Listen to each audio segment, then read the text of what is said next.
Hello dancers! Today's story is The Nutcracker.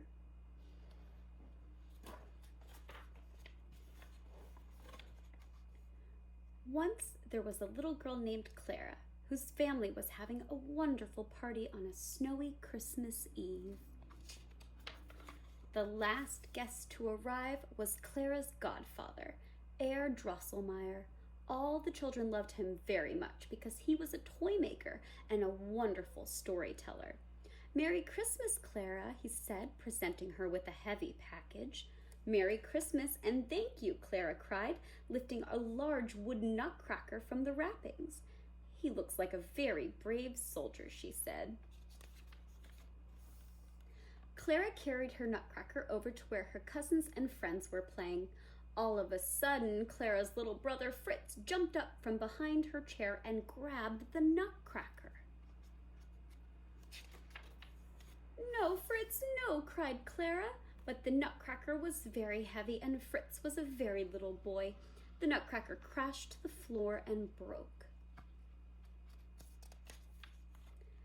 Clara was a good little nurse. She gently tucked the nutcracker into the doll's bed she had received as a Christmas present. Then she kissed him goodnight and went up to her room.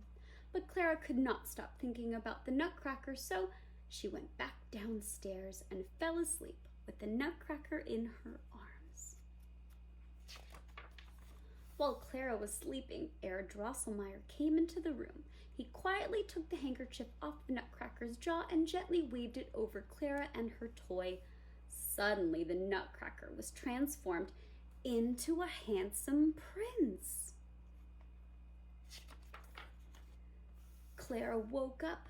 The house, the tree, and the toys seemed to be getting larger.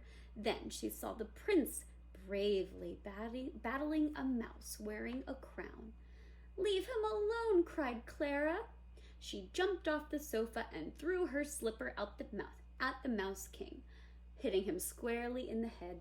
He fell to the floor and the other mice ran off, carrying their leader. "Thank you for your help, Clara," said the prince. "I would like to invite you to the land of sweets to meet the sugar plum fairy." Together they stepped outside. The falling snow whisked around them in a pretty dance, and they traveled in a magical sleigh to the beautiful land of sweets. "Hooray for Clara!" cried the people from the land of sweets. They led Clara and the prince to 2 candy cane thrones.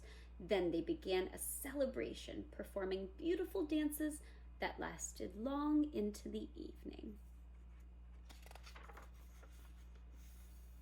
Spanish dancers celebrated chocolate, flower fairies performed a waltz, and Russian dancers did a splendid candy cane dance, jumping high into the air. At the end of the evening, the sugar plum fairy twirled gracefully with her cavalier.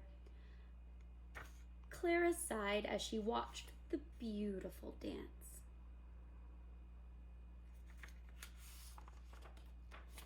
"Now we must depart," the prince told Clara. "But one day we will return to the land of sweets." As the 2 rode off in their magical sleigh, Clara felt that she was in a beautiful dream of a Christmas Eve she would never forget. Thank you for listening to my story. I hope you have a great rest of class.